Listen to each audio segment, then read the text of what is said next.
Assalamualaikum warahmatullahi wabarakatuh, sobat tadi semua.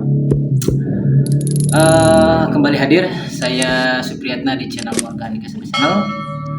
Terima kasih untuk sobat tani semua yang masih setia menyaksikan saya dan berkomentar ya.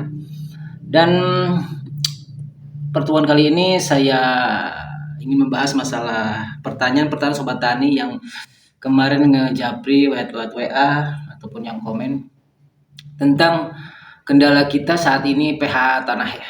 pH tanah yang menjadi penyebab salah satu merosotnya pertumbuhan tanaman padi kita, yang menimbulkan asam-asaman dan kendala penyakit.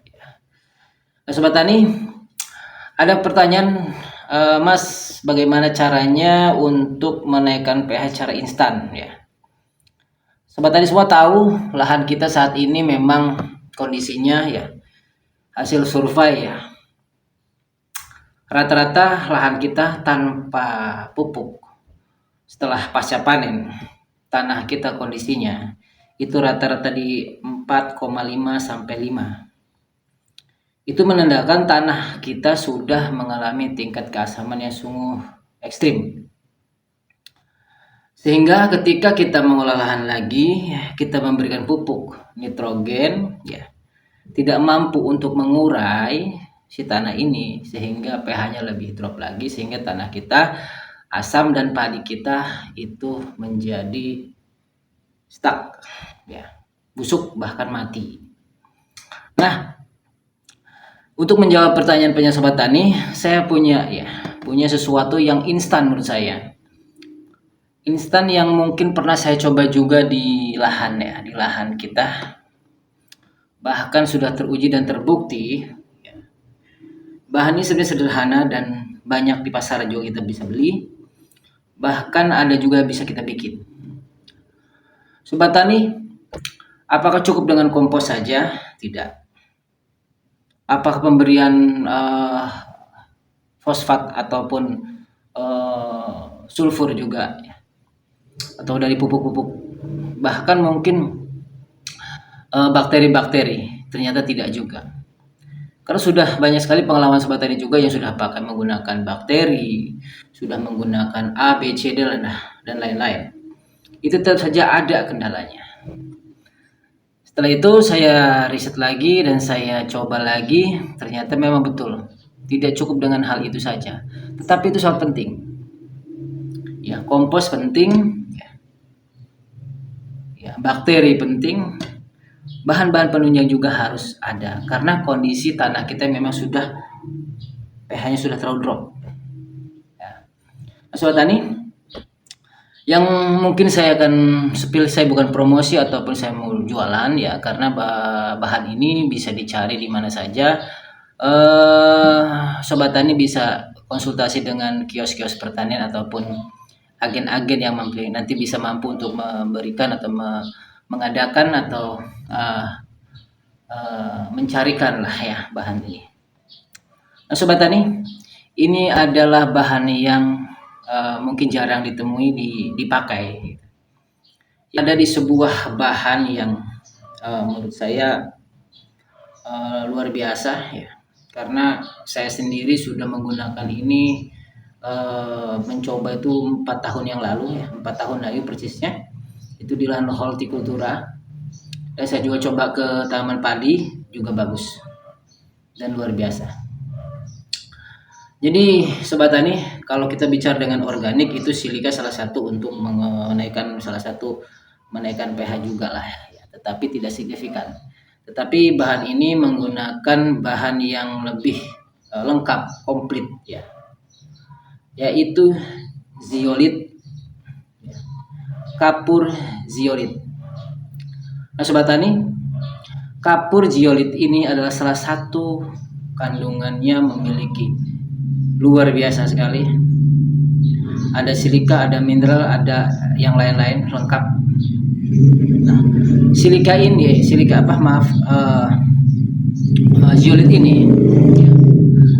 ini yang saya rekomendasikan adalah zeolit yang kandungannya di atas 50, di atas 60. Di atas 60% meshnya terserah ya, meshnya mau mesh 1000, mau mesh 5000, mau mesh 10.000. Tetapi zeolit ini cari kandungan yang di atas 60%. Mudah-mudahan dengan bahan satu ini, ketika penggunaan di lahan kita itu akan instan naik pH-nya. Ya. Cara penggunaannya seperti apa? Nah, zeolit ini lebih bagus digunakan di usia dini ataupun di olah lahan. Setelah olah lahan nanti juga bisa digunakan lagi si zeolit ini di pemupukan awal ataupun pemupukan kedua, juga bisa dicampur dengan pupuk. Ya, bisa juga. Dan kegunaan zeolit ini sangat banyak sekali Sobat Tani ya. Silahkan kawan-kawan searching saja di Google, baca penjelasannya tentang zeolit, manfaatnya. Dan ini luar biasa, dan saya sudah memanfaatkan zeolit ini untuk lahan pertanian kita, terutama padi. Kalau Holti lebih lagi bagus ya. Zeolit ini memiliki kandungan yang bisa menahan air, bisa menjaga kelembaban, menghidupkan mikroba, mengikat unsur hara, dan lain-lain. Banyak sekali kegunaannya, silahkan di searching saja ya. Tetapi tidak cukup dengan zeolit Sobat Tani, karena bahan yang lain juga perlu ya. Kompos, kompos yang sudah di lahan kita kayak jerami ataupun kohe yang sudah kita masukkan sebelumnya, kita harus berikan dulu bakteri pengurai juga. Jadi caranya seperti apa tadi, lengkapnya saya akan bahas. Jadi Sobat Tani, langkah pertama, lahan kita sudah memiliki lahan itu kompos ya. Kompos itu yang harus tersedia adalah sekian persen dari lahan kita itu harus sudah masuk kompos yang minimal itu sekitar 1 ton lah, 1 ton per 1/4 hektar, jadi 4 ton per hektar kalau mau bagus. Tapi kalau tidak ada kompos, kita mau langsung, oke, monggo, gak apa-apa, yang penting jerami yang ada di lahan situ kita manfaatkan ya, salah satunya kompos juga itu kan ya, artinya kompos itu ya jerami itu. Tapi jerami itu kalau 1 hektar itu 4 ton kayaknya nggak nyampe ya gitu. Paling sekitar 2 ton lah gitu. Tapi minimal sudah ada kompos ataupun jerami yang sudah ada di lahan kita busukan menggunakan minimal pengurai IM4, M21. Bahkan ada pengurai yang nanti saya akan spillkan ya. Mungkin di video berikutnya nanti saya akan berikan ya bakteri pengurai yang paling bagus untuk lahan kita. Itu luar biasa, penemuan seorang profesor.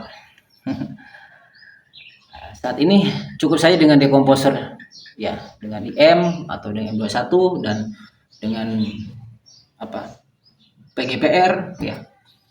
Dengan PGPR, dengan bakteri-bakteri yang bisa dibeli ataupun dibikin oleh Sobat Tani semua, atau POC juga ya, bos, boleh lah.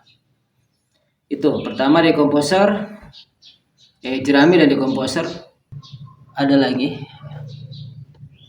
bahan yang harus kita masukkan sebelum kita tanam, yaitu jadam sulfur ataupun AJR, ataupun saya biasa menggunakan 2 bahan, yaitu gamping dengan kapur gamping dengan sulfur yang kita olah ya. Itu untuk antisipasi jamur dan lain-lain. Ternyata itu salah satu manfaatnya, ada kandungan sulfur yang diperlukan oleh tanah kita, saya masukkan juga. Dengan dosis racikan itu dengan dosis 50 ml sampai 100 ml per tank. Dicampur juga dengan salah satu bahan yang karbonnya tinggi, yaitu asap cair. Asap cair boleh dari batok, dari asap cair dari kayu, asap cair dari sekam, itu juga bisa. Itu dosis dengan 50 sampai 100 ml per tank. Semprotkan lahan kita. Pertama dekomposer sudah ya, kompos yang ada di lahan, dekomposer, lalu asap cair dan sulfur ya. atau jadam sulfur ataupun sejenisnya, kalau saya bilang anti jamur. Lalu zeolit. Zeolit itu dosisnya untuk lahan seperempat hektar atau 2.500 itu cukup dengan menggunakan, jadi siapkan 1 kintal per seperempat hektar atau 2.500. Kalau 1 hektar jadi 4 kintal lah, termasuk irit. Itu insya Allah pH tanah yang dari 4,5 atau 5 itu bisa naik ke 6 atau 7. Biasanya sih nyampe ke 7. Penggunaan zeolit makin banyak makin bagus. Kalau mau stok kita langsung nggak apa-apa. Saya bicara minimal lah. 1 kintal tabur pertama, nanti susulan kedua di pupukan pertama. Pupukan pertama kalau bisa nitrogen masuk, itu zeolit juga harus dibarengi. Untuk mengimbangi, mengikat unsur nitrogen tidak terlalu menguap sehingga tidak menimbulkan asam. Itu kuncinya di awal dan pupukan pertama. Zeolit itu harus masuk.